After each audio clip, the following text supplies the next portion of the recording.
This They is named it after their origin. this is one of these, another one of my African elders. Selah. General home, Ghana, Say it again, Uncle. to establish another empire.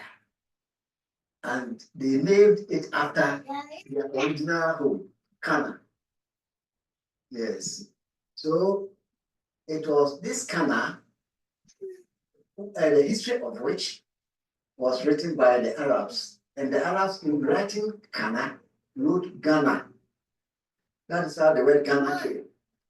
And it may interest you to know that J.B. Dagwa, our own J.B. Dagwa, yes, was the one who conducted its research in Europe and found out that it was Ghana that the Arabs wrote Ghana.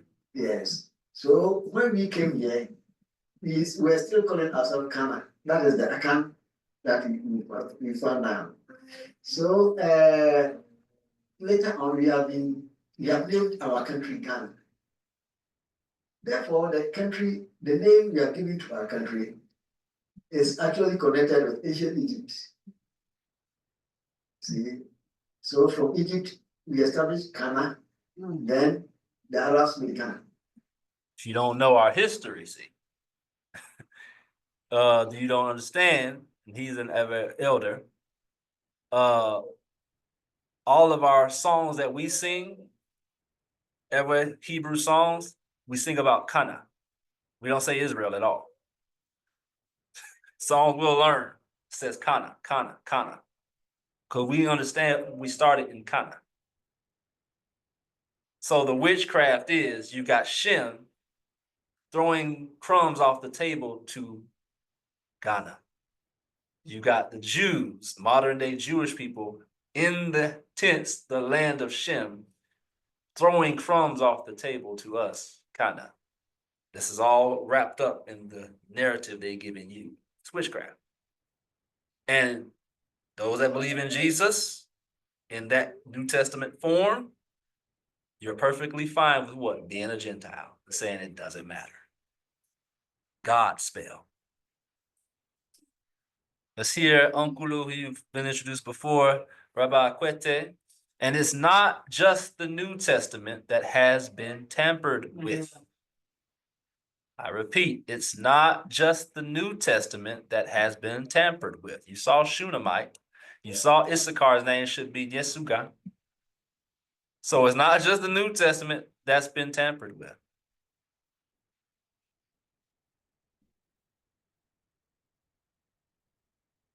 Oh, I added this. Good. Before I grab a rabbi, you remember that Ethiopian church in the ground that was so amazing? This is a picture of it. They said this is a cross. He said we are the Akan. He said Ghana. He said Kana. We are the Akan. I've said that before. The Akkadians, if you don't know, are actually the Akans. They said this is a cross. But if you don't know the Akan symbols I'm teaching you, if you don't know what I'm teaching you, if you don't know who you are, and you're just a Christian, then you can't see the signs right in front of you. It's not a cross. He said it's not a nest, it's a symbol of hope where I come from. It's not a cross, it's an abad. The definition says a Akan word for fortress or castle. A Akan word for fortress or castle. That's our land. We started in Amajokwe, Ethiopia, Abyssinia. That's where we started. Those aren't the real Ethiopians. We built this. It's a fortress. It's a castle. It's not a cross.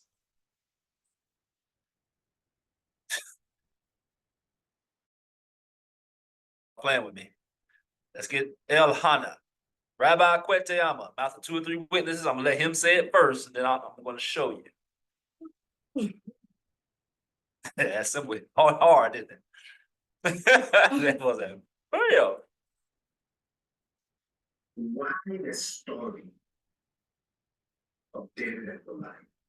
Number one, knowing that it was Elkanah who actually killed Goliath, not David. Why do you take that episode and let David take credit for it? Knowing that it was Elkanah that killed David, why let David take credit for it? Let's get one more snippet from Rabbi Akwete. Peace be upon him. This is from his series, We the North. We the North, I told you, the Bible is written from a Judean perspective, not the Northern perspective. This is all political. I'm a God. He's a God. Amazing series, We the North. Substantiates everything I'm telling you about this political nature. He's taking it all apart. But so, mouth of 2 or 3 witnesses. Part 2 says it again. Just at one time, a Judean from Bethlehem named Elkanah was able to destroy someone called David, a Greek hoplite, which I agree or I subscribe that was a historical account. Elkanah's glory. They take that land, give it to the founder of the dynasty David. And now they apply that to the new David, who was Josiah. Elkanah, the Hoplites, Selah. They take his narrative, the one who truly killed Goliath, and gave it to David. David is really King Josiah. All this sounds crazy to y'all, but I'm telling you, everything I've already, this stuff, I've been holding all of this stuff. I know it sounds crazy. Let me read. No, I've actually got it right here. Raise your hand if you've heard of Uncle Elkanah. Don't be shy. Come on. Don't be ashamed not to. Keep it real. Raise your hand if you've heard of Uncle Elkanah. Nobody. Number 2, raise your hand if you've not so much as heard whether there be Elkanah. Raise your hand. Get them high. Can't see you. Raise your hand if you knew there was not one, but 4 Goliaths in the text. Raise your hand. No? Last question. I'll stop torturing y'all. Raise your hand if you knew that Uncle David was actually losing and needed help to defeat said opponents. Hashtag I put Lebalco. Why? Because LeBron, I call him Lebalco, juicing, is a manufactured GOAT, right? I digress so we can progress. Being greatest player. Let's get 2 Samuel 21:15 through 22. So y'all can see it real quick. There's the notes. You see what I'm saying? Just so you can see what I'm saying. Lebalco. Let's take a look. 2 Samuel 21:15 through 22. Moreover, the Philistines had yet war again with Israel, and David went down and his servants with him and fought against the Philistines. And David waxed faint, and Ishbibeno, which was of the sons of the giant, the weight of whose spear weighed 300 shekels of brass in weight. 1 Goliath. He being girded with a new sword, thought to have slain David. But Abiashai, the son of Zeruiah, succored him and smote the Philistine. David was losing. Abiashai saved him. None of you have heard that before, have you? Don't feel bad. I had never heard of it until Rabbi taught me. Succored him, helped him, he saved him, smote the Philistine, and killed him. Then the men of David swore unto him, saying, Thou shalt go no more out with us to battle, that thou quench not the light of Israel. And it came to pass after this that there was again a battle with the Philistines at Gob. Then Sibecha the Hushathite slew Saph, which was of the sons of the giant, 2 Goliaths. And there was again a battle in Gob with the Philistines, where Elchanan, the son of Jereo, Regin, a Bethlehemite. What? Elchanan is a Bethlehemite. Bethlehem. Slew the brother of Goliath, the Gittite. 3. Now, it says, the staff of whose spear was like a weaver's beam. You've heard that before. Goliath. I'll show you something. In the text here, look what's not there. Slew, the brother is not in the text. It says slew Goliath. That wasn't even there. The redactors, people that follow my former here, that they know, I've taught them. If you're not familiar with the JPEG, I said it was 4 different editors that put together the text. Jehovah, or the Yahweh people, the Jehovah people, that's the J. E is the Elohim group. P are the priests. D is the Deuteronomy. That's the duplicates. Duplicate stories. The Deuteronomists are the ones duplicating these stories. And then the 5th would be the redactors going in and editing. In Chronicles, they see this mistake and clean it up. And it now has the brother. It's an 8th there in the Hebrew, just an 8th, which means untranslatable mark, where brother is. But in Chronicles, they got ak. So you got a ta. And then in Chronicles, you got a ka ha, right? Ak. So the redactors go in and clean it up. But I'm just gonna say it to you straight out, give you the knowledge. It's a lie, because the story of David and Goliath, you don't know, because you don't know the history. We're just ignorant, dumb slaves. The whole scene, the story is told in a very Greco-Roman way. That's it shouldn't be if it was written 1,500 years ago. That's supposed to be 1400 year BC when this story is supposed to be taking place, 1300. The armor that Goliath is wearing in the story in the Bible doesn't even come into existence. That style of armor, the wrong age, Iron Age, Bronze Age, it's the wrong age for the armor.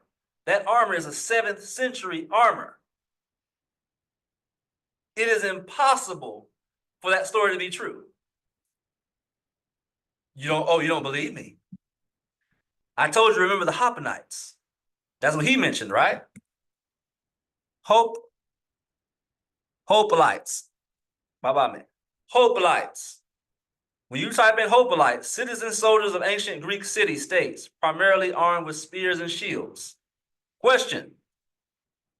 This is a Hoplite. This is, all I need is this is 7th century. All I need is a date. You see it, ancient Greek. Ancient Greek. There was no Greece at the time of David. 7th century BC. Am I making it up? Is this not the image you have in your head of Goliath? Yes or no? Okay. I'm going to type in Goliath. Goliath. Look at the image. I'm not going to move anything. Look at the first image you see of Goliath.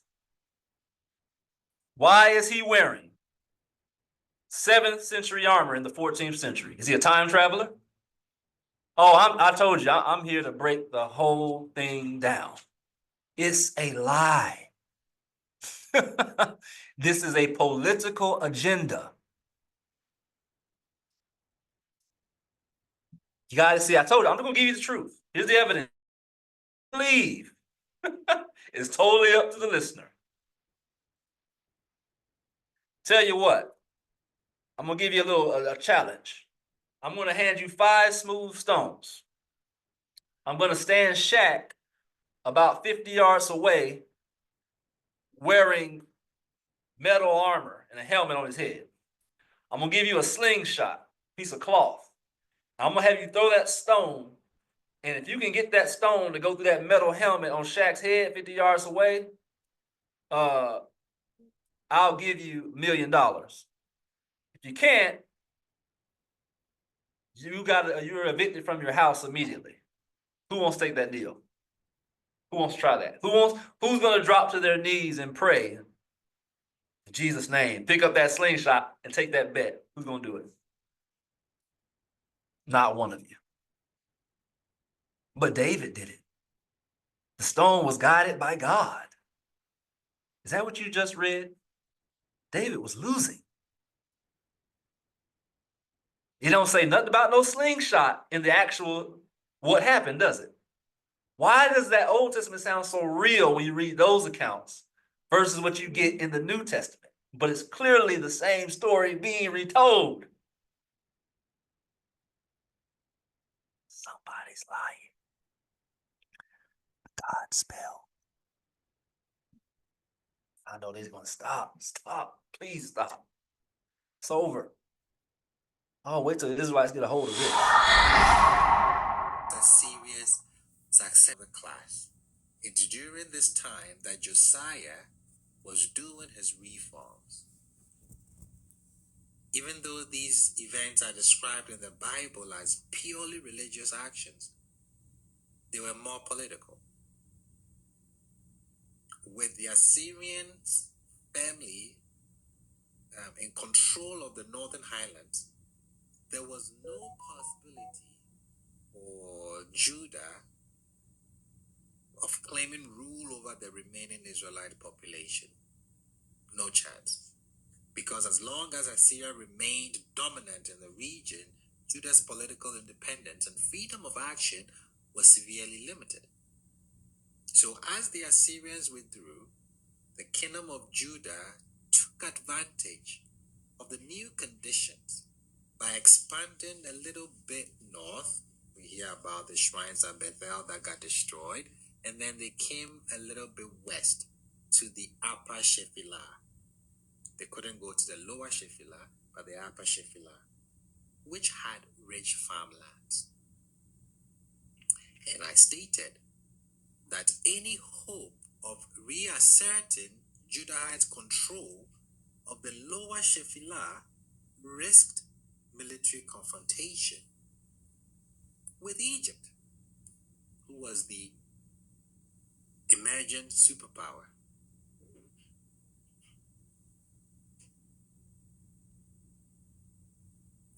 But in the late 7th century BCE, what we see is 2 great rival dreams collide.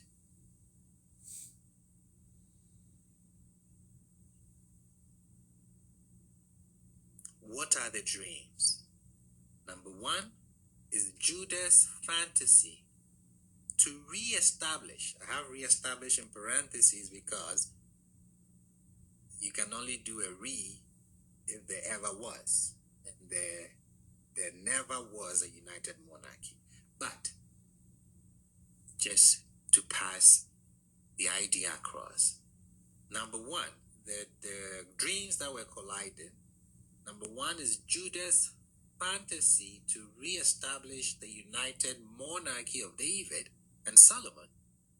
And then Egypt's vision of reviving its ancient empire in Asia, because it was at the time of Psammetichus I that Egypt was trying to, gain that superpower status or regain that superpower status that it previously had.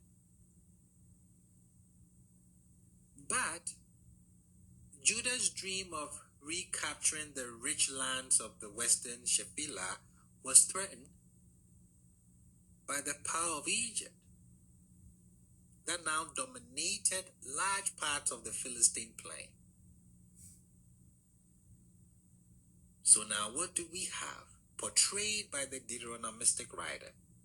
We have a duel between David and Goliath, who is dressed as one of the Greek hoplite mercenaries, who protected Egypt's interests and might.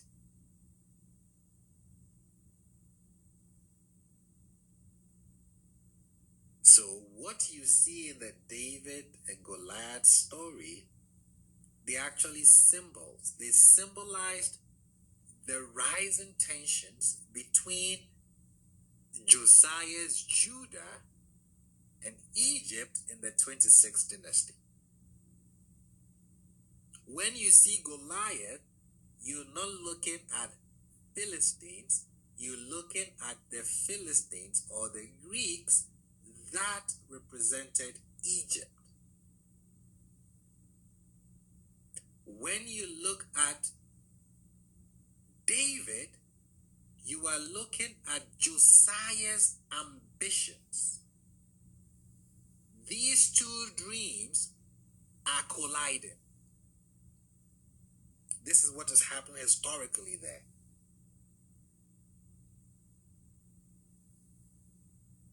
So to the Judahites of that era, with their awareness of the threatening Greek presence, the implications of the story were clear and simple.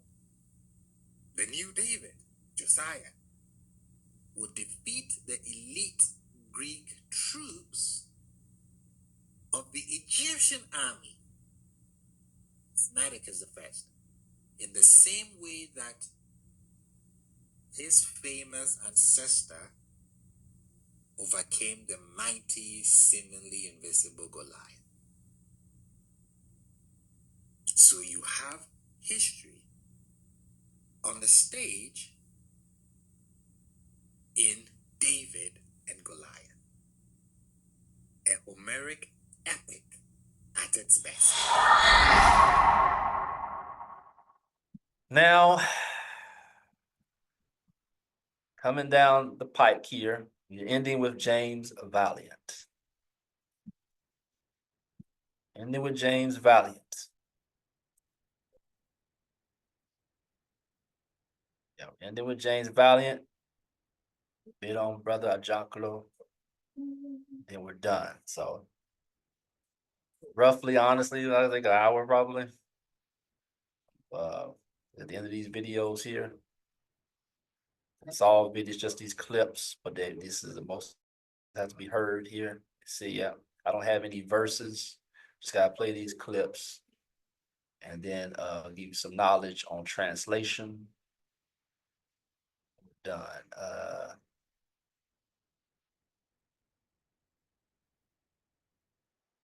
may leave Eugene Nita out. It's something small, but I may. But let's go. James Valiant. May leave that out. We'll see here. Political theater. Altruism. He wrote a book. He's the author of a book called Creating Christ.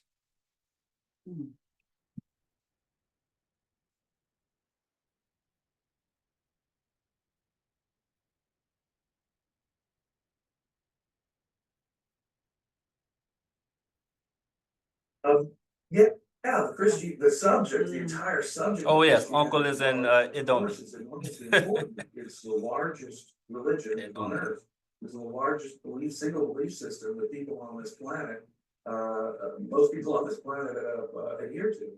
It also, very surprising to secular and atheist audiences, is still the dominant ethics in Western civilization, and that goes for people who think of themselves as atheists or agnostics or socialists, secular socialists. It even applies to them. You can see it in any number of ways.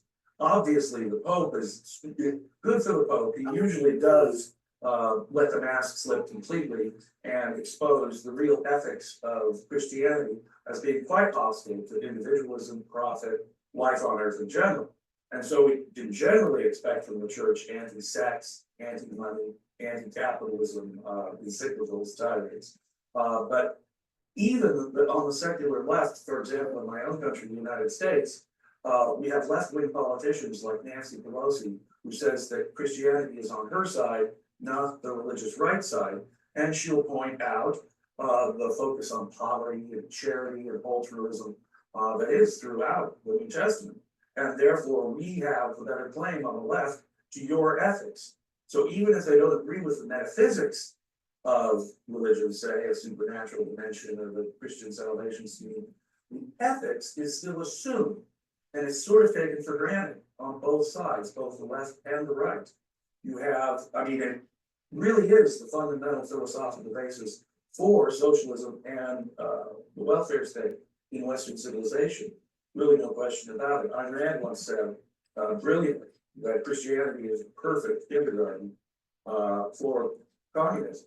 And communists stress how atheistic they are, real communists. And of course, they're a religion, and part of their religion is a totally mystical-based ethics of altruism and collectivism, which is rooted, grounded in the New Testament.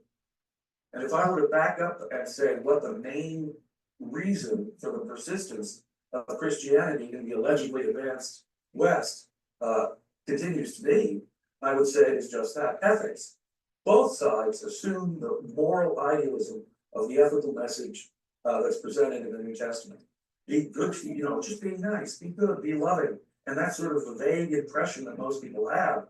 But when you get down to the brass tacks of the actual ethics of Christianity, it really is a duty-based ethics that says this, achieving success in this world, don't store up your treasures here on earth, says Jesus.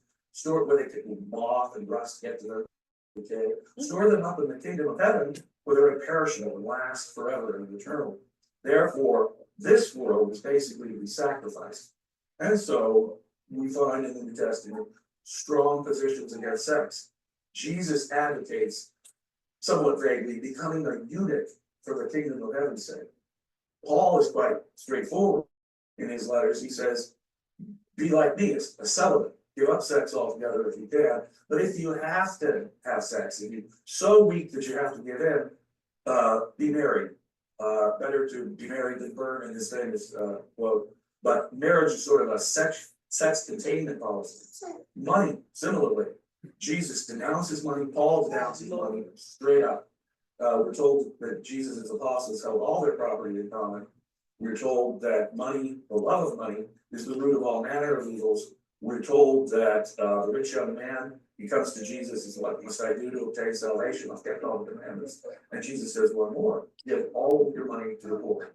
And he walks away, and Jesus then opines that it is as difficult for a rich person to enter heaven as it is for a camel to go through the eye of a needle. No wonder black folks broke. Those attitudes, those anti-worldly, anti-earthly attitudes have been downplayed as enlightenment came to the West, but they're still at the underlying basis of Christianity, which is an full form of altruism here on earth. In effect, sacrifice your life here on earth for the next. And we sacrifice it, in effect, for everyone else. Submit to the evildoer. Turn the other cheek. Now, think about that for a second. When someone attacks you, you can't run away, you can't block the punch, and you sure can't fight back, even if you think you can succeed. You've got to stand there and say, give it to me again. So when Jesus says submit to the evildoer, he means it in a quite literal way. And this turn the other cheek business is sort of an extreme form of pacifism that has informed many of the denominations of Christianity since then. Shakers, Quakers, Amish, they're extreme pacifists because they take that quite seriously. In fact, for the first 1,000 years of Christian dominance, they took it quite seriously. St. Augustine. Just a small disclaimer. He's speaking from a strictly Christian perspective, the text on its face. Obviously, we understand some of these things on a deeper level, but he's speaking strictly on that, on its face, reading it in English, Christian level, okay? So just, he's not speaking from black people are the Israelites, our level. He's just speaking strictly to what it's designed to do, reading it in English, coupled with the doctrines taught by pastors. See what I'm saying? All right. Perhaps the greatest of the early Christian philosophers believed that self-defense was not available, a moral option. Even when some madman is coming at you with a knife, even under reasonable self-defense circumstances, you gotta sit there and die if you're a good Christian. That's self-love, self-defense. And when Jesus said turn the other cheek, he meant turn the other cheek and submit to the evildoer. Even when the Catholic Church wanted to go to Catholic countries in the Dark Ages wanted to go to war with one another, they had to get the church's permission. The church had, it was still a sin for which they had penance. It was not until the 13th century and Thomas Aquinas, who didn't quote Jesus, he quoted Aristotle, he looked through his observation at animals and other societies, and he said, no, self-defense is perfectly natural. Christian laity should be free to do what's natural, defend themselves, and Aquinas only restricted it to the Christian clergy, who had to really just submit and take it. But self-defense wasn't even an option for the first 1,000 years of Christian history, where they were dominating the West. People really don't realize that Christianity has changed a bit, and yet the underlying altruism and self-sacrifice it is really what motivates it. To get most secular audiences, such as this one, even interested in the subject, my first goal most of the time, explaining where Christianity came from is typically a boring topic to the atheist or secular audience, because they don't believe in supernatural dimensions, miracles, or a God. So why Christianity isn't even on the table for them? The answer to that is just what I said. Christian ethics dominates the politics of the West. It is responsible, in my view, for socialism and the welfare state, indeed, the totalitarian and collectivist impulse. As Ayn Rand said, mysticism and altruism must form the basis for collectivism, and so it does. Ayn Rand said something still more insightful and powerful. Starting with Ellsworth Toohey in The Fountainhead, Ayn Rand noted that altruism really makes no sense. Why, is a piece of cake in my stomach not a value, but in someone else's it is? That kind of self-sacrifice is really suicidal, unearthly, evil if you look at it, right? But she noted, through Ellsworth Toohey, that where there's someone demanding self-sacrifice, there's usually someone at the other end collecting those sacrifices. Indeed, implying that altruism as an ethical doctrine is really motivated by power here on earth. And how could such a self-destructive, suicidal sort of ethics get off the ground unless there was some kind of political power manipulation? Ayn Rand normally cited Hitler's and the Stalins, even the welfare state in their own time, to show the evils of altruism at work and why power, political power, was really the motive behind the ethics of altruism. In the course of my researches, and I've taken more than 30 years to come up with my thinking on Christianity, I sort of backed into the realization that Ayn Rand was exactly right, and that my researches were proving Ayn Rand's essential point here. The Christian altruism that I just previously outlined, submitting to the evildoer, turning the other cheek, loving your enemy. Loving your enemy, as Ayn Rand points out, simply destroys the concept of love. If love isn't some kind of exception making, you're special, you give me special happiness, you have special virtue that I admire and esteem. Well, that destroys the very concept of love, inverts it, turns it out. That kind of extreme altruism is really hard to explain from an objectivist standpoint. How on earth would people ever come up with such a self-destructive, unearthly doctrine? And as it turns out, Christianity, Christian ethics in particular, has a political motive. If we place Christianity, historians will place everything, right? The causes of the Civil War, the causes of the Italian Renaissance, they'll put it into its context, its cultural, philosophical, and political context. And once you've done that, it's much easier. So when I was trained as a historian, that's what we did. We put things in context. Christianity has sort of been an exception. People have sort of exempted it from putting it into its contemporary first and second century context, the time in which it emerged. Because once you do that, suddenly it becomes explicable. And what becomes explicable is that the extreme form of altruism that Christianity advocates indeed had political motives that can be identified at the time.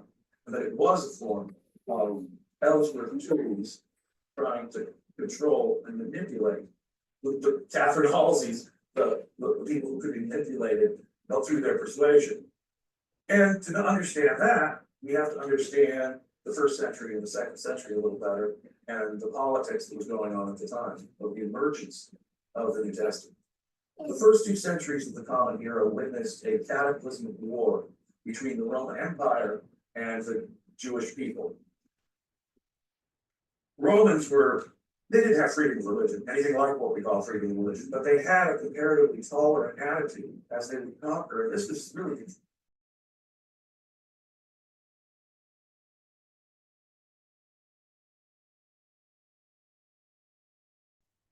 this is the So the first clip, you got eugenics, right? The view on sex from a Christian perspective, all the taboo, it's eugenics. It's not working because of who our people are. There's one thing we can do, right? But eugenics, all these forms of not wanting us to reproduce. You really literally see this stuff in the New Testament God spells. People were giving up their wives and all this crazy stuff, nuns and all. No, he literally says, be fruitful and multiply. That's the first priest on earth was told to be fruitful and multiply. The birth of Catholicism. ideology, a messianic prophecy by strictly sectarian monotheists that cannot assimilate into the Hellenistic Romanized world around them.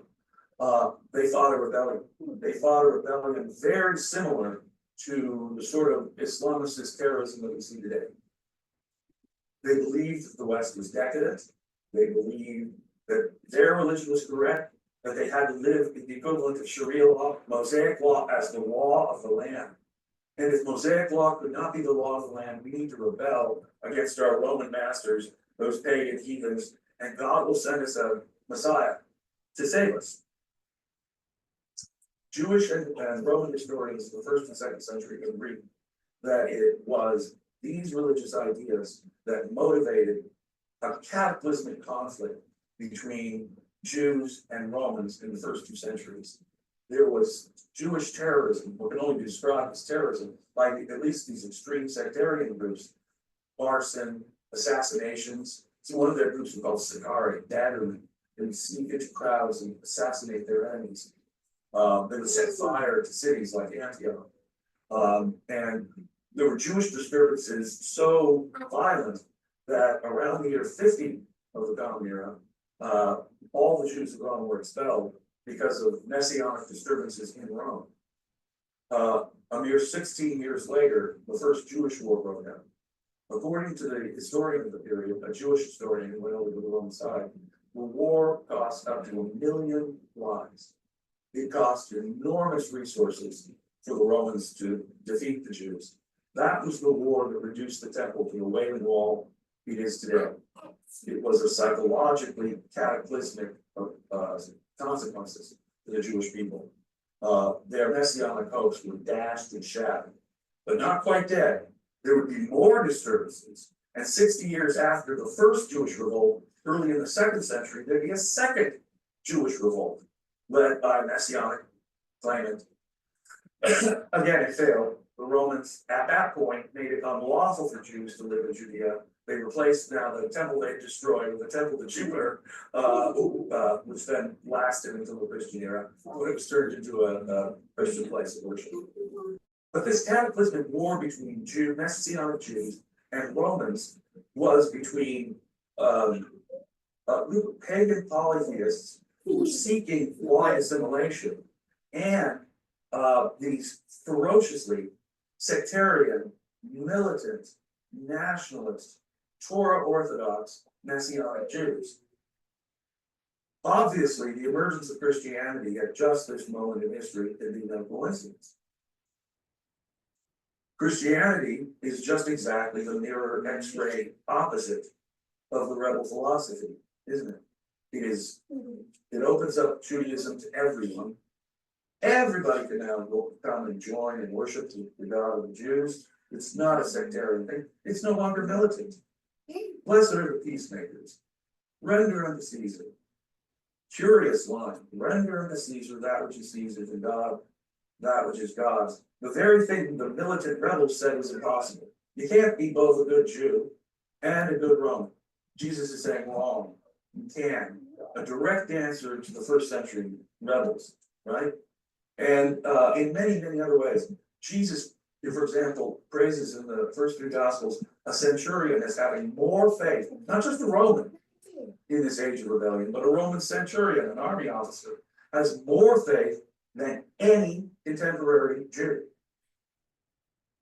That is, Jesus, of course, befriends tax collectors, as well as advocating paying your taxes. Jesus appears to advocate just submitting and being a slave if necessary. Jesus over and over criticizes Jewish nationalism, Jewish sectarianism, all of Jewish exceptionalism, where God's chosen people, gets kicked out the door by Jesus. Anyone can come, and just many nations will sit down at the table of Abraham. And the Jews, now those people will suffer, but all the foreign nations are the ones who come down and truly join us. Very extreme, it seems to me, clear political propaganda. In Romans 13, one of the earliest sections of the New Testament, as scholars, standard critical scholars have defined it, says clearly that the Roman government are God's appointed agents on earth. Obey the state as God's appointed agents on earth. Rebellion is not just stupid, it is a sin. Paying your taxes is also obligatory. It's not just a good idea to go along with Rome, it is a sin not to pay your taxes. Elsewhere in the apostles, we told obey the emperor, honor the emperor.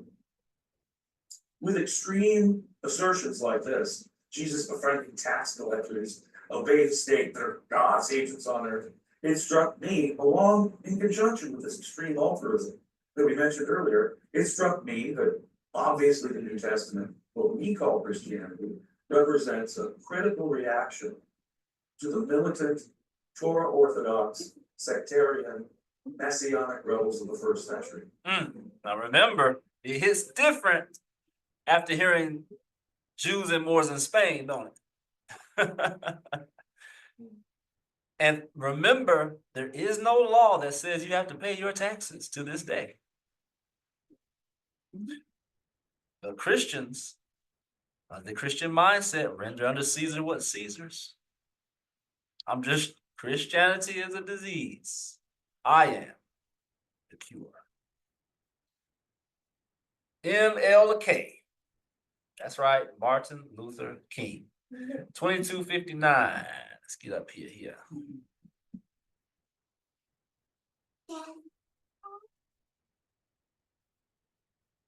Like rebels of the first century. The reason I say that is that it still combines, quite paradoxically, the very concept of Messiah. Before Christianity, before the first century, there was no such thing as a pacifist Messiah. Messiah meant the political, military liberator of the Hebrew people. There was also no such thing as a God-man. Jews still are monotheists. They had messiahs, maybe even miracle-working messiahs in their past. Joshua, Moses, David, the Maccabees, but all of them were human beings. Monotheism means the humans are humans and there's only one God. But Christianity is an elbow in this road. It makes the Jewish Messiah into a pacifist. It makes the Jewish Messiah into a God-man, completely unprecedented in Jewish history, Hebrew literature. It makes Jesus into the very opposite in some ways, and exactly what the Jewish rebels were expecting. And both Roman and Jewish historians in the first and second centuries are uniform in telling us that it was the concept of Messiah, these prophetic Jewish Messiahs about prophecy, that most motivated the war. If the Messianic Messiah was the rallying cry for the rebels, then the emergence immediately after that of a form of pacifistic messianism seems to me quite paradoxical.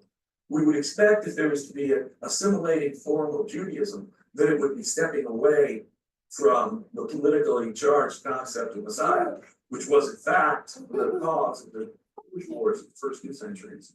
We do not see that. We see the messianic prophecies being redirected towards a pro-Roman pacifist who made friends with tax collectors, praised centurions, told you to pay your taxes, said turn the other cheek. Jesus goes so far as to say, give you a little context. When you lived, Romans on their roads, their famous roads, had milestones. Every mile they put markers. If you lived within that milestone, if the Roman army needed to pass through your region, the locals had to sort of house and feed the army as they were passing through. It was a form of taxation. To house and feed the army as they were passing through within the milestones. Jesus goes so far as to say, well, if they ask you to support them in the 1 mile, go the extra mile. Support the Roman army twice as much as they asked. Politically remarkable statements, given the fact that Messianic Judaism of the first 2 centuries was so sectarian, nationalistic, militant, Torah Orthodox. Jesus opens up the whole idea of Torah Orthodoxy to question. He questions kosher diet, the Sabbath. Paul completely knocks the idea of circumcision. All of the fundamental features that distinguish Judaism are now being stripped away from Judaism simultaneously, because it was the adherence to that Torah that most motivated many Jews to fight. They wanted to live under Mosaic law, not Roman law. Well, here comes Christianity to say, no, all the essential features, all the distinct features of Judaism are no longer necessary. So it struck me as quite obvious at some point that what we have in Christianity is a critical reaction to the militant, nationalist, sectarian, Torah Orthodox, Messianic Jews of the first 2 centuries. The extreme form of altruism, turn the other cheek, love your enemy, submit to the evil. That extreme form of altruism really has to be explained, and can only be explained, it seems to me, in light of political events of the first 2 centuries. Notice I was thinking as I was listening to that clip, you got to stop trying to explain away all these obvious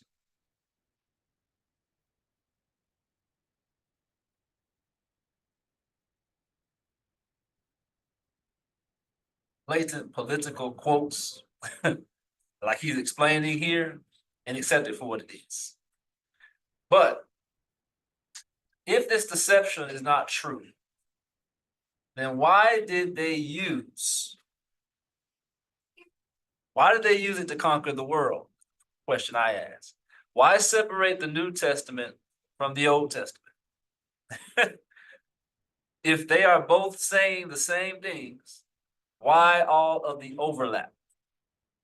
Why all the retold stories? Why? Look at all the contradictions. And to quote Malachi, we already know,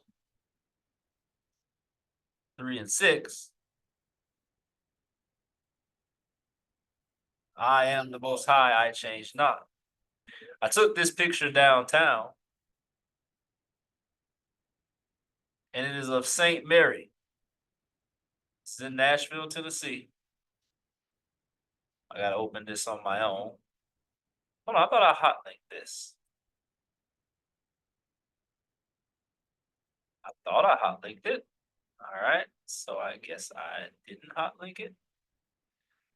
Let me open it on my own. No worries. No worries. St. Mary. Y'all can see it here. I took this downtown. Saint Mary, downtown Nashville, of the Seven Sorrows Catholic Church. oldest standing church in Nashville, dedicated in 1847. So just understand that's the oldest church in Nashville. Basically, Nashville was built on. You go in, you know, old school, you set up a town, church, library, government. That makes up your town pretty much. So I'm just showing you, it's deep.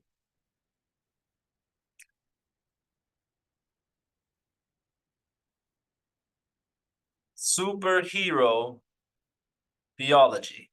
That's a term I've coined. No more superhero theology. Let's go. Let's go. 2707, where we at? To what's going on. It's not philosophy that's really informing Christianity. It is Greco-Roman philosophy that's informing Christianity. It is Platonism on its face. The material world is corrupt. That's why we don't store up our treasures here on earth. It's temporary and corrupt. Oh, but in the perfect dimension that he called the kingdom of heaven, Plato's world of forms, things are perfect and forever.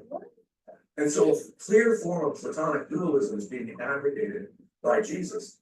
Indeed, Jesus goes so far as to say, when confronted, my kingdom is not of this earth, totally defanging the idea of the Messiah. Suddenly, the politically charged concept of Messiah is safely removed to another dimension, the Platonic world of forms.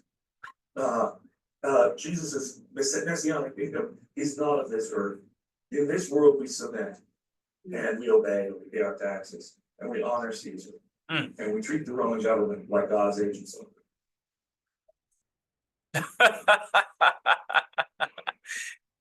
Woo. Indeed. Superhero theology. Look what I labeled this. Blatant Platonism. Listen to this. I'm not going to call the brother a coon. It's a pastor. Just ignorant. I love reading that. That's why it was so necessary to read that Jews and Moors, Spain. So it really set the stage, right? But blatant Platonism. Remember, Platonism is the mysticism, heaven in the sky, afterlife, right? This is blatant Platonism. This is what that type of thought process causes.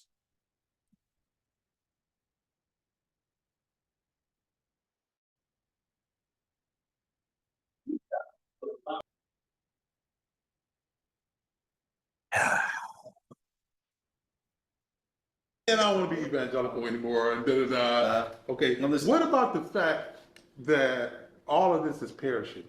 Say it one more time. Like the world What is about perishing? right? What about the fact that all of this is perishing, and that my redemption and my salvation is in the person of Jesus Christ?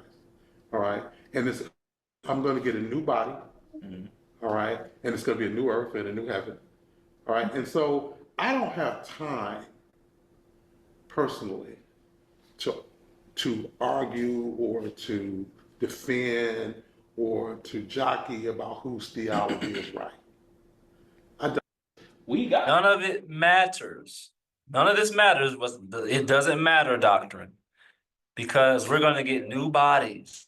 We're going to be in heaven. He said, because of the afterlife, I'm good because of heaven. I get a new body and all this.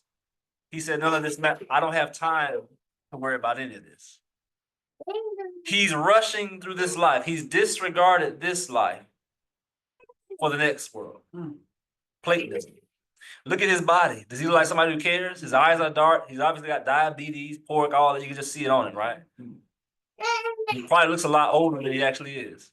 But he doesn't care. It doesn't matter. I'm going to get a new body. Do you see the mental destruction? How crazy he sounds. It doesn't matter, brother. Everything I taught y'all out of Jews and the Moors, my heritage doesn't matter. My identity is in Christ. My ancestors, where I came from, none of this matters. Christ. I added a sound bite that I took of myself, because I don't want to forget the things I say in the spirit. The afterlife psychology.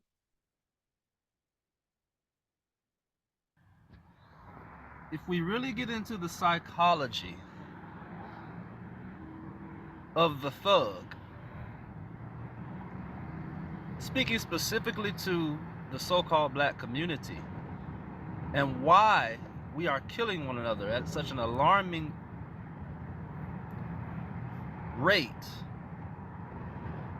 it's Christianity.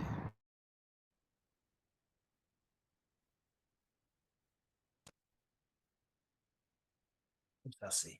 All right, let's continue. See, actually, if we value this life the way we are supposed to, this present world, it says that we may live righteously in this present world.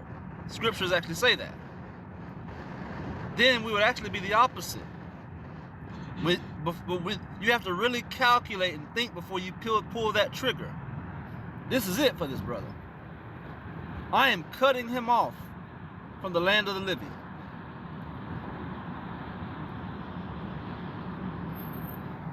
What if there is no damnation of my soul? No, if I kill this brother, the justice is going to be, I'm going to be killed. Sound familiar? Yeah, the justice is going to be, I'm going to be killed. When they find me, they will kill me.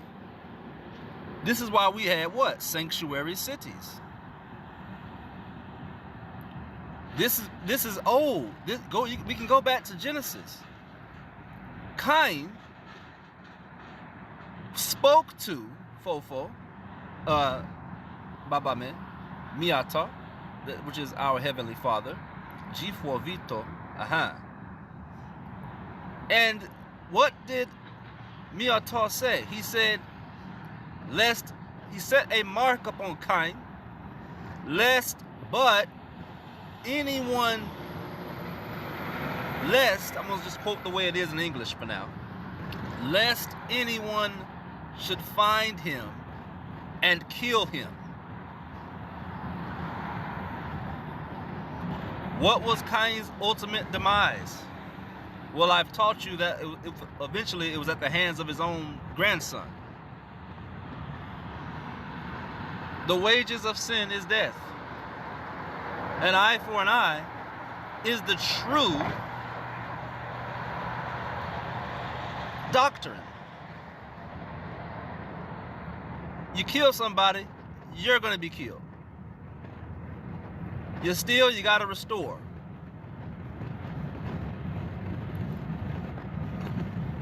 These judgments in the Old Testament necessitate or facilitate life. Remember, everything is about life.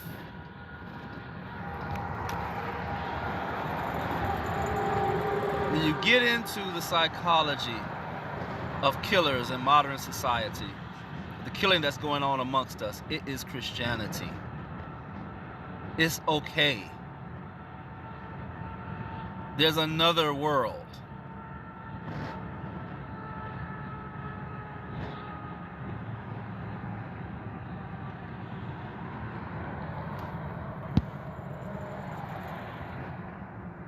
There's a cancer in our community, brothers and sisters, and that cancer is Christianity. It's killing us all. Selah. The afterlife psychology. So how did they do it?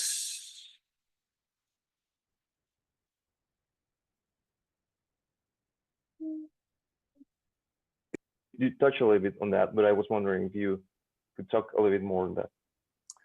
Well, that is a really good question. The first thing to understand is that, well, a good way of starting into this is consider America. The United States of America is considered one of the most Jewish countries outside of Israel itself. There's a teeny percentage, 2-3% of the population are Jewish. In the Roman Empire, between 10 and 15% were Jewish. Jews lived not only in Judea and the surrounding areas like Galilee and Samaria, but also there were large Jewish populations in Syria, Asia Minor, Greece, a huge population in Alexandria in Egypt. As I say, there were even Jews living as far away as Rome. Soon there would be Jewish populations in southern France and Spain. So it was an empire-wide political propaganda need that the Romans had. Also, and this is most important, Jews did not have a uniform opinion any more than Romans or any more than people today within a single society had uniform opinions. There were many Jewish people who wanted to get along and go along with the Roman Empire. There were many people merchants who'd become very successful under Roman rule. There were people who worked for the Roman government, Jewish tax collectors who were making money. And as I say, for some Jews, the Romans were tolerant enough. In fact, there were very wealthy, high-ranking Jews who were very close to the Roman government. We're told that the Emperor Titus, the man who actually destroyed Jerusalem in the siege of Jerusalem in 70 CE, destroyed the temple, destroyed Jerusalem. He was so close to a group of Jews that he nearly married a Jewish princess, Berenice, the daughter of Herod Agrippa I, sister of Herod Agrippa II. He was close with the nephews of the Jewish philosopher Philo. Philo is an interesting first century character. He knows nothing about Jesus, but he integrates Platonism and Judaism because he sees how monotheism is really consistent with Platonism and how he confused the two. And so like Plotinus, what he's doing is sort of developing a religious Neoplatonism and he's doing that making it out of Judaism. Well, this great philosopher is the guy who develops a good deal of the philosophy that's echoed in the New Testament, the Logos stuff in the beginning of John. In the beginning was the Word, and the Word was God. That ideology was largely developed by this Alexandrian Jewish Platonist named Philo. He belonged to one of these families of wealthy Jewish tax collectors. His nephews were friends of Titus. Titus hired a Jewish priest, we're told, by the name of Josephus. He was a Jewish priest who was so well educated, he could write a monumental history of the Jews, the antiquity of the Jews, which basically covers all of Hebrew scripture and then passed into modern history all the way up to the Jewish War. And he contains details that you don't find in the New Testament or the Old Testament. In either one, he finds all kinds of details. It's a much more elaborate Hebrew history. Cecil B. DeMille's 10 Commandments could not have been done just based on the biblical story. He went to Josephus to get a lot of the other details in his movie, The 10 Commandments. Josephus has a much more elaborate history, which contains oral tradition and so forth. So he was extremely well educated in Jewish history and philosophy. He was a Jewish priest. We have to imagine that Romans had working for them educated, wealthy, philosophical, influential cadre of Jewish elites who were working for them. And it seems to me that this is our cast of leading suspects for the people behind the earliest New Testament literature. We have a bunch of philosophical, historically educated Jews who would find a less Torah orthodox form of Judaism very convenient for their assimilation into Roman society. They're also looking for a way to recognize these Romans who claim to be the Jewish Messiah as messiahs. In order to pull all that off, it seems to me that we are looking at a group of well-educated, wealthy, pro-Roman Jews who know what they're doing and know how to turn the rebel idea of the Jewish Messiah on its head into the pacifist, otherworldly Messiah that the Jesus of the Gospels is. So they had a great deal of Jewish help. Jews were not uniform about many Jews probably just wanted to go along and get along and found this a convenient way to do so. And the Romans were providing them a convenient way to do so. Psychologically, we have, to fully answer your question though, the third element is, as I say, you're a Jewish monotheist.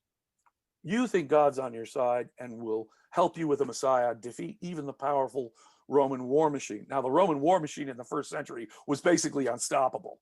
It was the superpower of the age. The idea that you could somehow easily push out their rule was kind of unrealistic and sort of needed sort of jihadist type motives, suicidal type motives, to think you could get it off the ground. And indeed, they were suicidal. We're told, for example, at the siege of Masada, a whole group of Jewish rebels, rather than be captured by the Romans, committed mass suicide. The intensity of that religion that motivated the Jewish rebels, I think, was a sincere one. Now imagine the consequences afterwards when they have lost.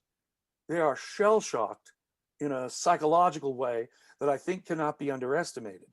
They require, if they're going to continue to believe in God, an explanation, a theological explanation for why they failed so miserably. Why could God be rewarding? Again, pagan, heathen polytheists? No, he must be punishing us, his chosen people. Somehow we must have failed God. So just as in Hebrew literature, we have the Jeremiah prophets coming in from the desert saying, you kings are idol worshiping and the Babylonians are going to come conquer you. And lo and behold, they do. So a theological explanation in the wake of the defeat of the first century Jewish war was also necessary. And that's exactly what was also being provided. You guys misunderstood the idea of Messiah. He's not a political figure. His kingdom is not of this world. And you killed him, misunderstanding the nature of Messiah. You're right. This was the era of Messiah. You just got it all wrong. In other words, we need a messianic Jewish explanation for how the rebels got it so wrong. It's so extreme, it seems to me, it could not have come from within the rebel community.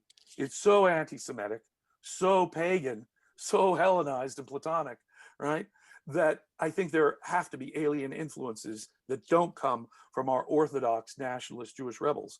On the other hand, that explanation is being provided to what must have been thousands of newly acquired Jewish slaves. Consider in the New Testament, on 4 separate occasions, slaves are told to obey their masters, indeed harsh masters. Because if you've got a harsh master, what a salvation opportunity this is.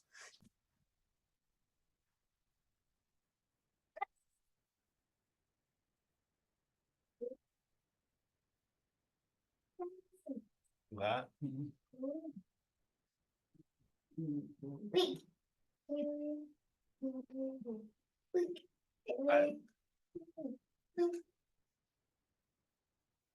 I'm thinking to myself, I wish I would have broke it into 3. I could do 1 and then 1 tomorrow, and then hindsight. Other world. All right, here we And go. Jesus goes on to explain that whatever goes on in this world, you've got it all backwards. The first shall be last, and the last shall be first. You disciples, well, the disciples are all adults. They're traditional first century Jewish messianics who believe that it'll be earthly. So Jesus is constantly telling the disciples, you adults, you're not getting it right.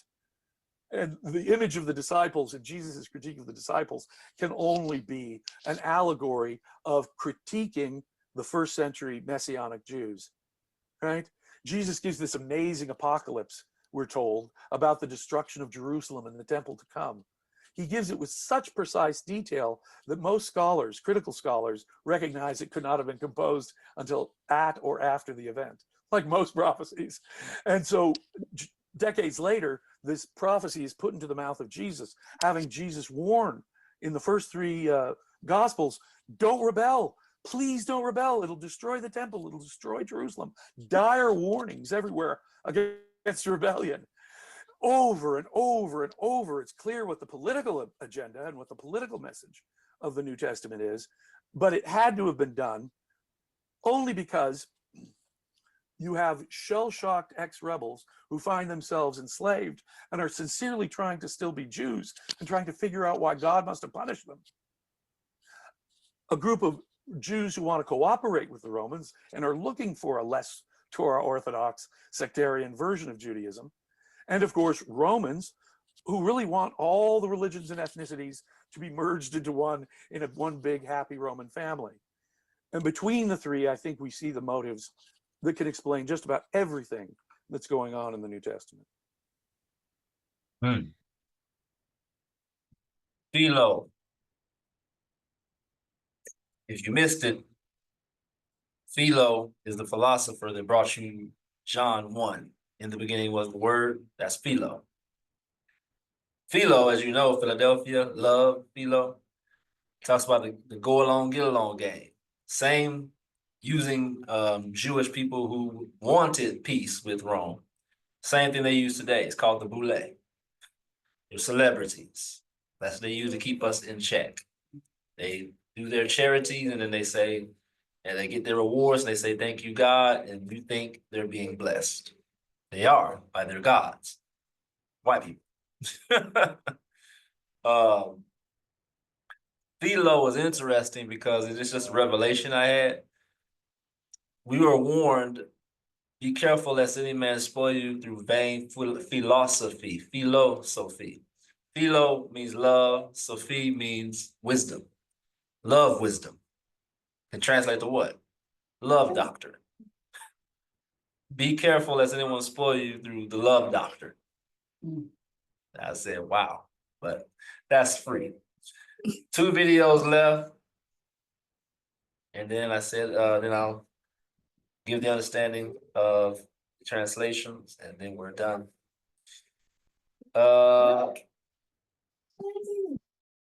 Does not list beneficiaries. I repeat, altruism does not list beneficiaries.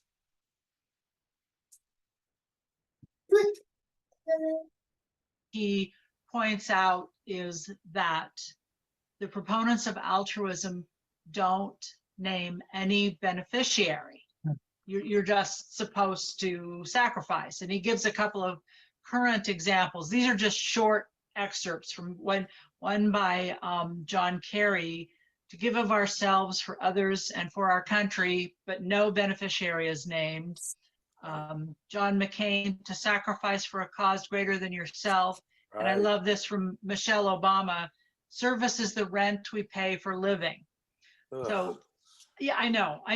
But I just, is there anything like that at the time when Christianity started, where you're supposed to just do for others regardless of, it doesn't matter which others, it doesn't matter who benefits, as long as you're not getting anything personal out of it?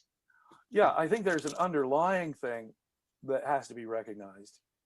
It does assume a kind of egoism, but only in the last analysis.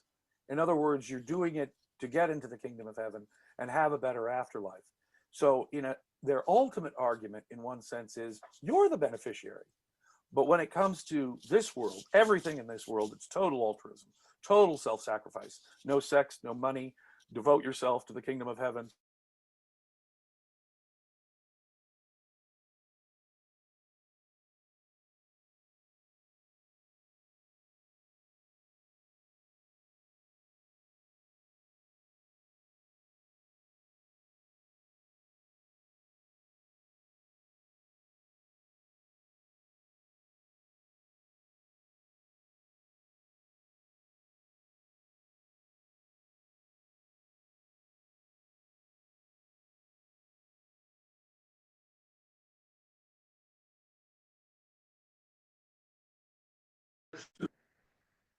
Oh, yeah, and that's Kicked out. Oh, it's because the cloud recording or what?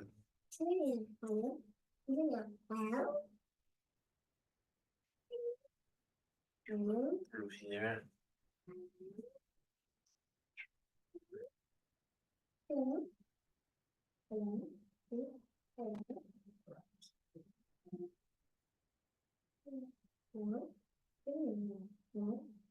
Sense, Christian ethics is classic altruism. It's otherism, and it doesn't specify the particular other that is, in fact, that's one of the distinctions between sectarian Judaism previous to this. If to the extent Jewish ethics, which is far more rational in some ways, although it's more primitive, eye for an eye, for example, is far more rational. A view of self-defense is far more rational. A view of property damage and theft that requires restitution, which is brutal, but at least somewhat rational. But to the extent that even Judaism has elements of altruism in it, which it does, right? It is for the sake of our people.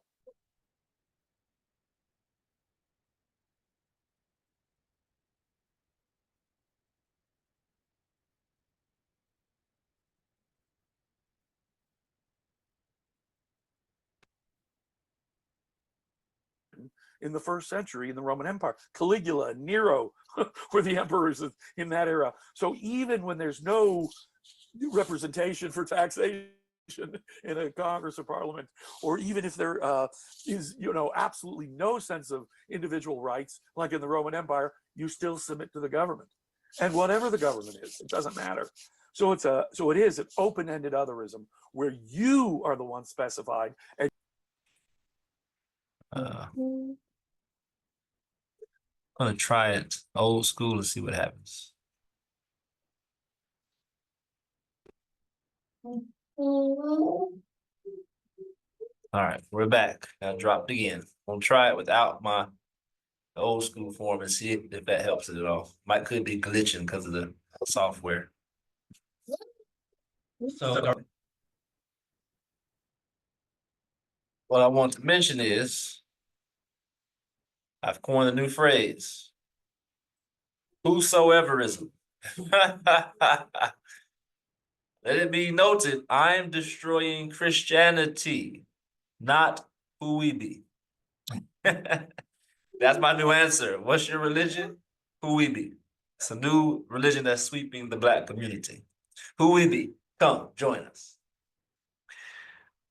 Altruism does not list beneficiaries. Our last video, perhaps the most controversial. Did Jesus exist? Another Jesus.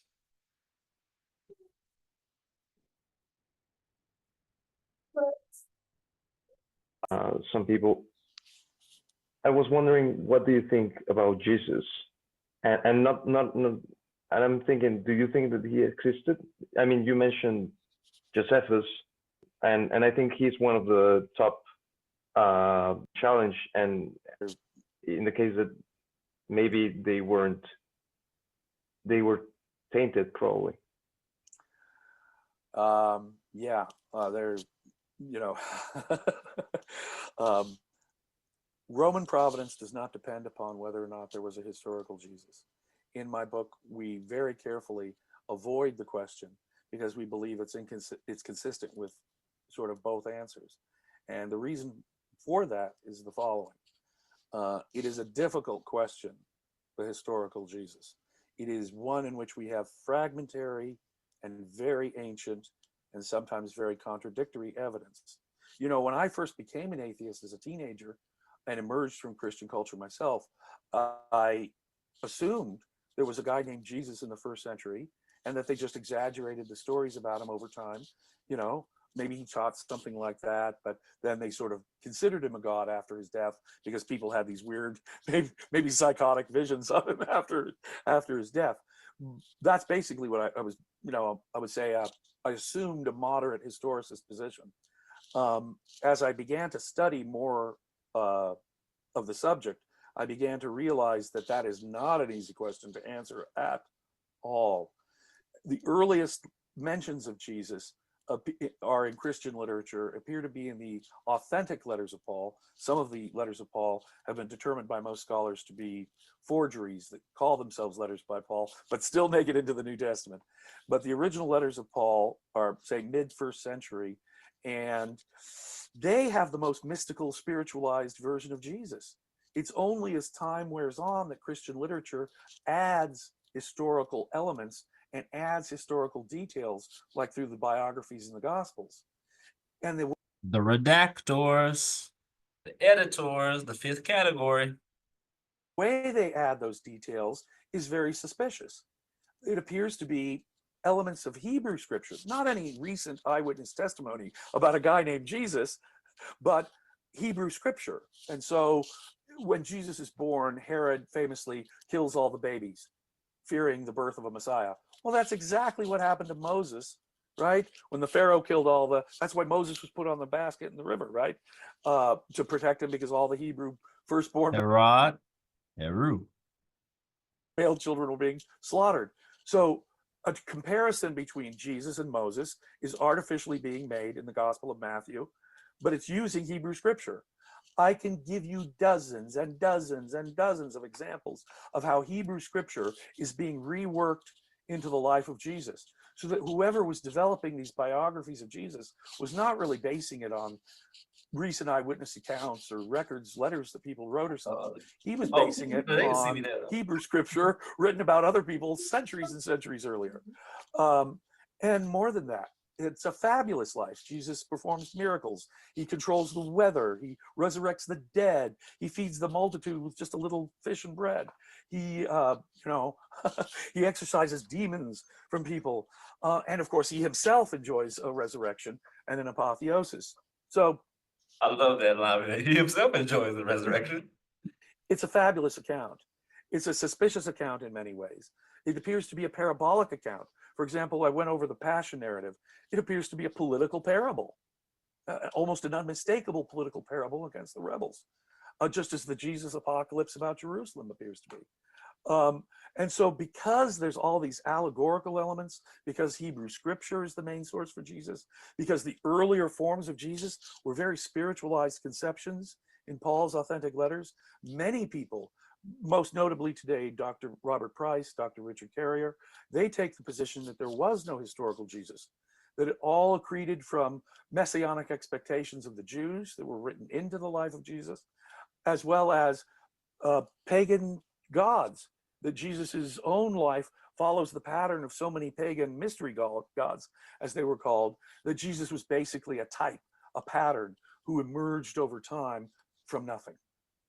I don't know whether that's true or whether there was a historical Jesus, but if there was a historical Jesus, let me go this far, he was pretty much the opposite of the guy described in the New Testament. If he was crucified by the Romans, that was the Roman form of execution, and that may be all we could know about a real historical Jesus, right? He was probably not crucified for saying, love your enemy and pay your taxes. And centurions are wonderful guys, and render unto Caesar. No, the Romans probably would have given that guy a platform. It seems to me that we have Jewish messiahs of the first century, and apart from the fictionalized one in the New Testament, they're all militants of the messianic type that Jews of the first century expected: earthly, political, military, religious leaders. And there were several false messiahs, rebel leaders in the first century. So the stories in Josephus tell us about these rebel leaders in the first century. Many of them do have echoes in the life of Jesus. If there was a historical Jesus, let me suggest that he was one of these rebels who was regarded as a Messiah. And he was turned on his head, turned inside out, turned upside down into the very opposite of what he must have really been. And so many scholars, starting with Professor Brandon in the 60s, or even earlier than that, actually, in the 19th century, Bruno Bauer, but since then, Professor Eisenman, and most famously, Reza Aslan, has written a best-selling book, Zealot, which kind of steals from Professor Eisenman without giving him much credit, the idea that the real historical Jesus was a political revolutionary and rebel. Well, if there was a historical Jesus, I suspect he was such a political rebel, and that he was his stories about him were completely inverted and turned upside down. But on the other hand, I can't tell you for sure whether or not Dr. Price and Dr. Carrier are true, because every element about Jesus practically could have come from some other source. Hebrew scriptures, pagan deities. Take the pagan deity Asclepius, the healer god. He is the son of a mortal woman and the sun god Apollo. He is a healer god. He gets so good, he's a demigod who heals people. He gets so good at healing people, he resurrects them from the dead. Ancient mythologists tell us, mythographers tell us about how the famous people that Asclepius raised from the dead. Well, this resurrection activity vexes the gods, so Zeus zaps him, he gets martyred, but Apollo comes to Zeus and says, hey, you killed my son. Well, it'll be okay if we make him a god. So Asclepius enjoys both a martyrdom, he suffers on earth, suffers a martyrdom on earth, and then enjoys an apotheosis, becoming a god. And his followers worshipped Asclepius for a better afterlife. He was a resurrection god, and for his healing powers. and he was a semi-divine being. He was associated with his father, the God of prophecy and light. Jesus in the Gospels is given the titles of the sun god. He's the light of the world. He's resurrected at dawn, just like the sun. He's a healer god. And this Apollo Asclepius guy forms the basis for the Egyptian god Serapis, who's united with Osiris, who's resurrected. You know, he gets chopped to bits by his enemy Set in the myth, and his wife Isis puts him back together so that he has an actual physical resurrection, which provides hope to the devotee of a physical resurrection and afterlife. And when Osiris and Asclepius get combined into Serapis, we're talking about a deity that has many, many of the same features, and a cult that basically has the same form as Christianity. So, was there a historical Jesus, or was it all a Jewish Messiah turned into a Serapis mystery god? I don't know. If there was a historical Jesus, he was likely to have been a rebel who was exactly the opposite of this loving pacifist that is presented in the Gospels. Another Jesus. Translation format directly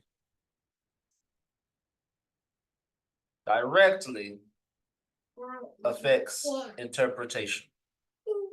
And this gray area is where confusion is allowed to reign supreme. Interpretation is the action of explaining the meaning of something. Well, the Bible was given to a specific people with a specific culture. This is why Gentiles are instructed to go to the people of the book. That's in the Quran. If they have any questions. You've heard me say it time and time again. Copy that light is bright, so it's affecting my eyes. I'm going to make it through, but you've heard me say it time and time again. The culture is in the language. People give words meaning, not the other way around. After all, words are only thoughts given sound. They are the essence of a being. They are the what? They are the essence of a being. Let y'all see this. They are the essence of a being. Selah. Sure hope you're following me. The language that's God's chosen people, that is the bloodline descendants of Israel, speak, not spoke, is not Hebrew. It is Begbe, spoken by us, the ever, till this very day.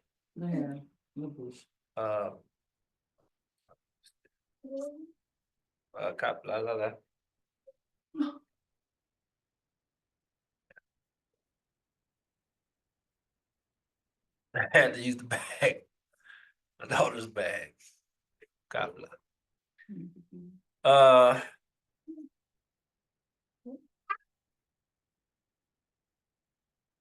We call it Avegba.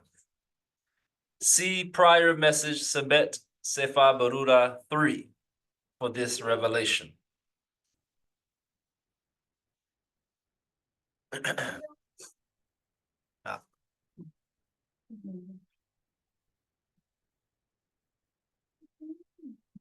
Not to get emotional when the truth is coming out. Oh.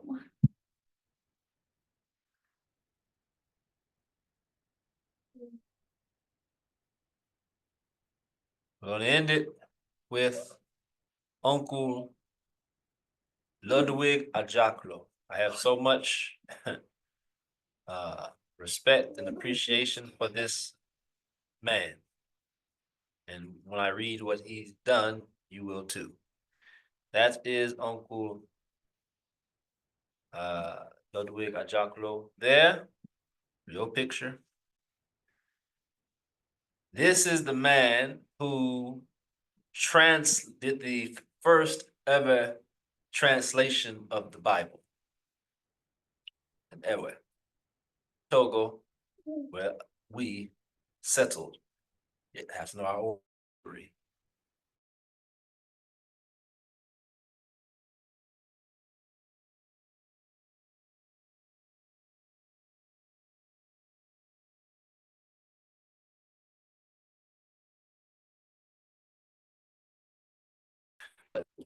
He worked to do the translation.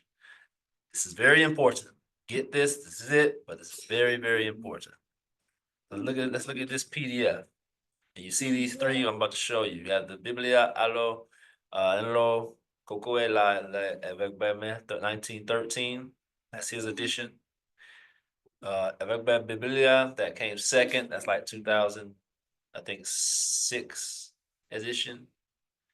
And then you have the Agvenia, which is the Living Word edition. I'll show you those. Let's go to this PDF here.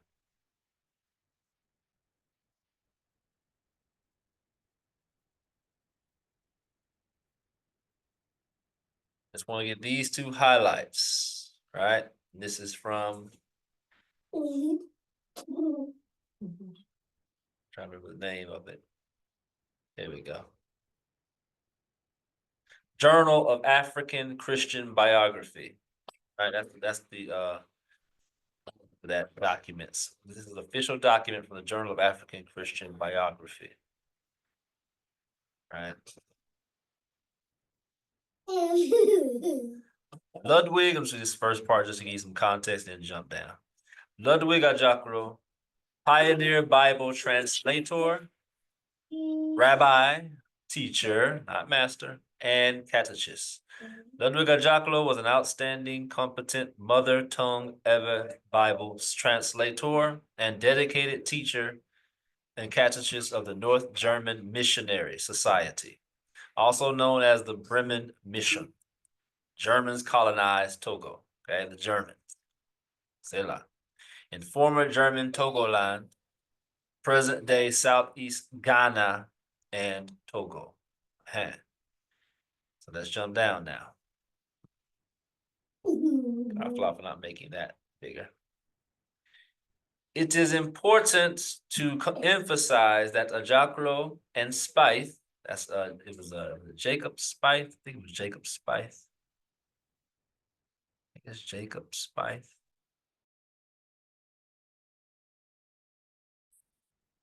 Yeah, Jacob Spyth right there. Jacob Spyth, 1856-1914.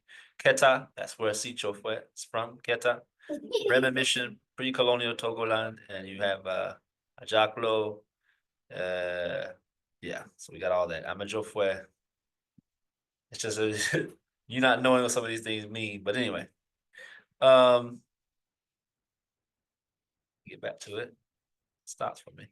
It is important to emphasize that Ajaklo and Spyth translated from the Hebrew Aramaic text available to them at the time and only deviated in a few instances where they followed the English Revised and the Lutheran version. As Spyth indicated in the cited report to the BFBS, Bremen, that's the Bremen Mission, this is relevant because some existing publications on the translation project erroneously assert that Ajaklo and Spyth translated solely from the German Luther Bible into Ewe. So they're just making sure you understand that they translated it from the original Aramaic text. All right. Last part I wanted to get out of this, out of his biography. Ajaklo espoused the approach, this is the most important part, of dynamic equivalence. Dynamic equivalence. Oh. Yeah. Later popularized through the works of Eugene Nida. In a farewell address delivered in Bremen in 1909, shortly before his departure from the Germany of Togo, he articulated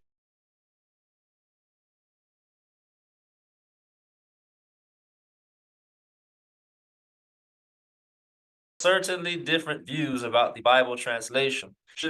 Some wish for an entirely word-for-word translation. Others are more in favor of a free translation. Now, the question is, how was the Ewe Bible actually translated? I can answer the question as follows.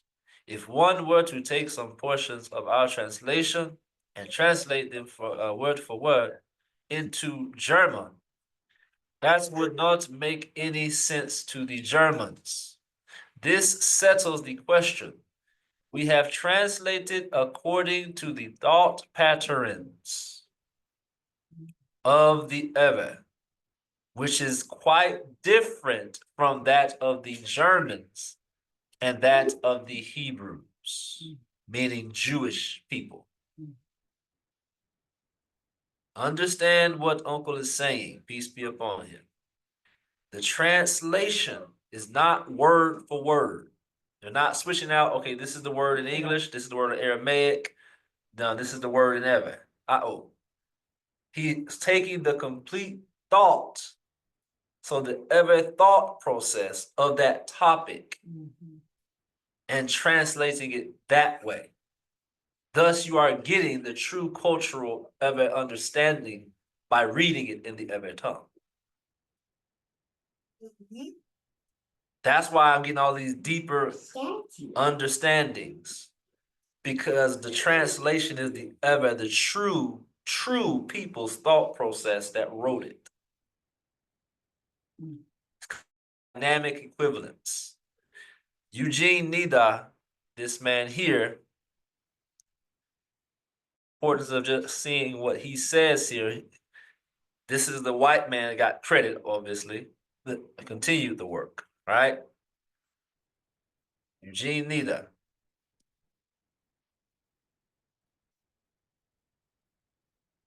That's Eugene Nida. You jump down to this part right here. Right here at Theories. His most notable contribution to translation theory is dynamic equivalence. That's what you just heard from Dogwe Ajaklo. Dynamic equivalence, also known as functional equivalence, FE or DE. For more information, see dynamic formal equivalence. NIDA is developed the componential analysis technique, which split words into their components to help determine the equivalence translation. And it's just example, bachelor is male and unmarried, right? Stuff we do all the time. This is perhaps not, we did it with philosophy a second ago. The best example of the technique, though, is the most well-known. NIDA's dynamic equivalence theory is often held, and if you don't know Ajaklo, you would think that NIDA is the person that came up with this, the white man. See, that's how it works, right? The views, check this out. NIDA's dynamic equivalence theory, which is actually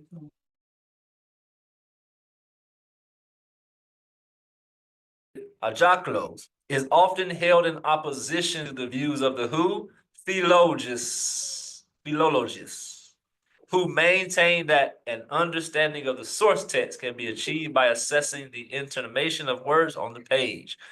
Essentially, the philologists, philosophy, they don't like that style. But I'm telling you, that's the style that is liberating us, the true Ewe mind.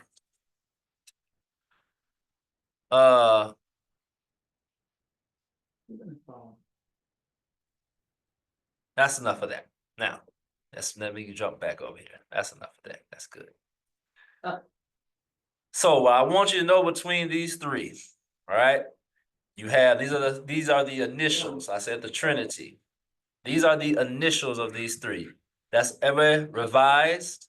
That's the Biblia Alo Anola Poquela Le Agbegbeme 1913. I still struggle to say this combination, by the way. But that's the Bible or the Analo. The Analo Ewe are you've heard them in prior messages, but it's Analo. It's hard for me to pronounce that one. Still working on that one. Coquela Le Agbegbeme 1913. This is Uncle Ajakulo's translation. The only problem is it was done under the watchful eye of the Germans. So in that text, you'll see Yehovah used, or Yahweh, right? You'll see that name used where the Lord is. And you'll also see, to understand, under that watchful eye of the Germans, you get a lot of, some texts that are, he's forced to translate some things as they are, right? Those are the common sense details on what we know. But all in all, it's going to provide so much clarity and salvation in lesson 2. So this is just the website, the Bible Society of Ghana, still up to this day, right? That you can go see. But that's what that translation is being upheld, revised in 2006. And I read from that, I translate from that. So when I'm giving you all these understandings, I've got all 3. I'm going through all 3. The one I don't use much, though, the one I actually do not use that much is that third one. I'll explain why. This is the one I use the most, Biblia. This is the 2000, I think it was done in 2015, like I said. Right, 2016.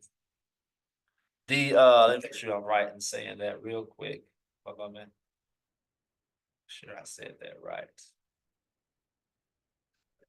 You can't, I will show you on the computer, but it doesn't show like it does on my phone here, so I gotta do it this way.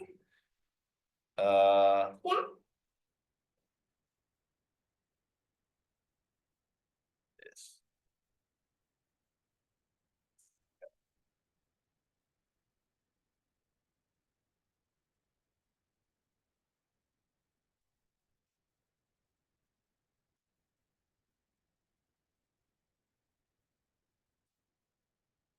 Anyway, this revision is the only one out of the 3 that doesn't have Yehovah injected. But this revision, again, is the one that was done in 2016, updated. From where? That's the Bible Society of Ghana, we just saw, right? Look what that says. Bible Society of Togo. Where is Uncle Ajakulo from? Togo. Togo, Benin, Keta, that's ever stronghold. I remember going to this site early on, years ago. What, 2 years ago, whatever. Check out when I try to go to this site now. It's the only site down. And I'm telling you, this is the one I get the most understanding out of. They're standing on the shoulders of Tobi Ajakulo. Site's been shut down. Again, no, there's no Yehovah in there, it's Afueta. They use Afueta. If you know the history of the Bible, it was after the Aramaic, it was translated into, I think, to the Greek, Septuagint. In the Septuagint, they used the Lord. After the Septuagint, Latin is when they started putting Yehovah in.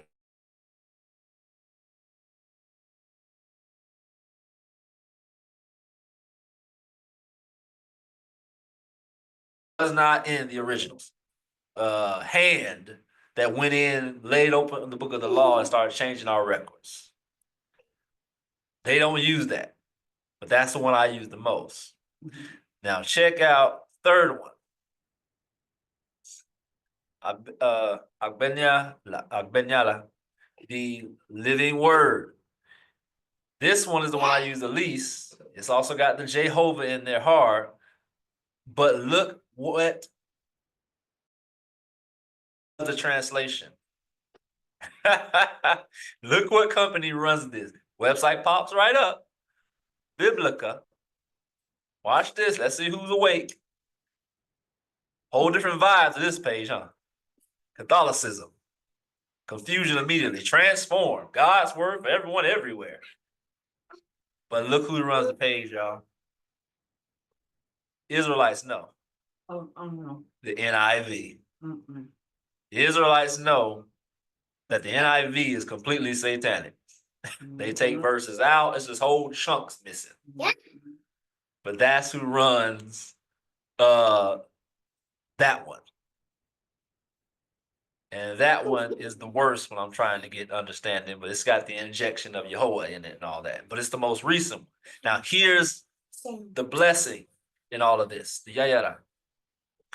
At first for me,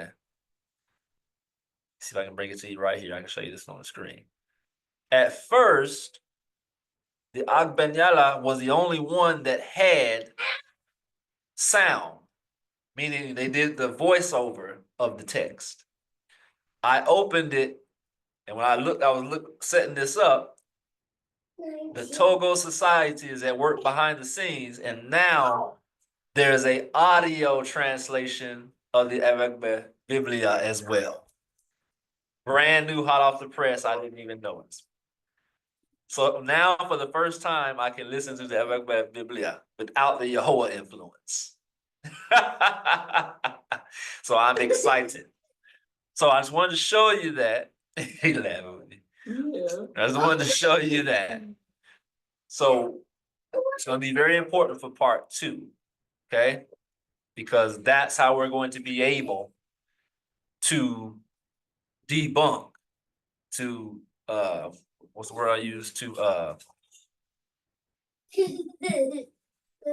dismantle those 3 major points. What are the 3 major points? Remember, the 3 major points are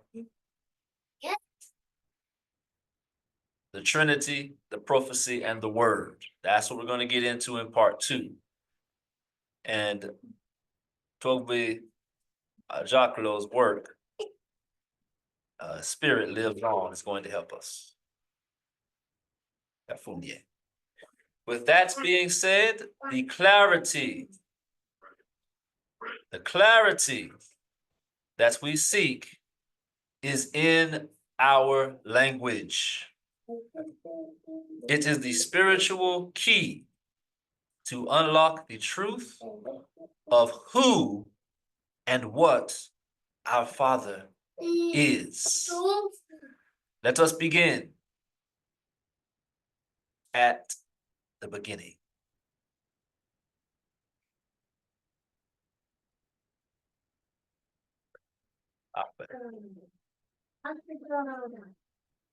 And part 1, stop share. That. Switch my pen here.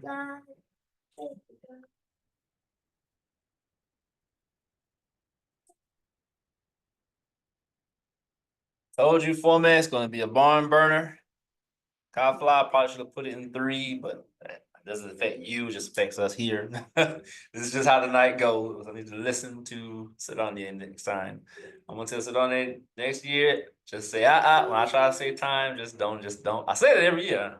But I should have chopped it. I underestimated. I should have chopped it though. It would have been perfect if I would have just chopped it.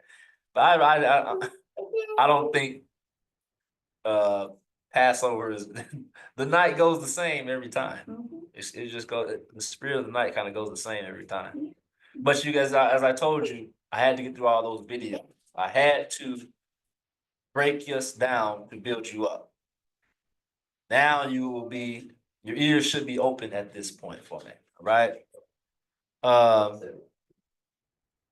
With that, let me bless you, and we will see you at the close of Obechocho. Obechochoza. See here. Part 2 coming up next week. Bless you. Psalm 122, 6-9. Nebia antifafa na jebuteron be. Amesiwolon wola agbe nono ne jeji now. See, that means pray for the peace of Jerusalem. They shall prosper that love thee. Tifafa no woglio me. Eye dedi no wo fiansan wo me. Peace be within thy walls, and prosperity within thy palaces. And over there, what play on your water, my brother, for my brethren and companions' sakes, I will now say, peace be within thee. Because of the house of Ye, MÁWU, I will seek thy prosperity. Siámlɔ, play Selon, which reminds us that the law is love. From my family's viewers, Siámlɔ.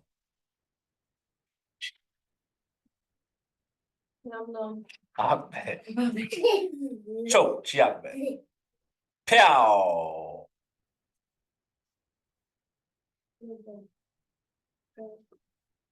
Cosas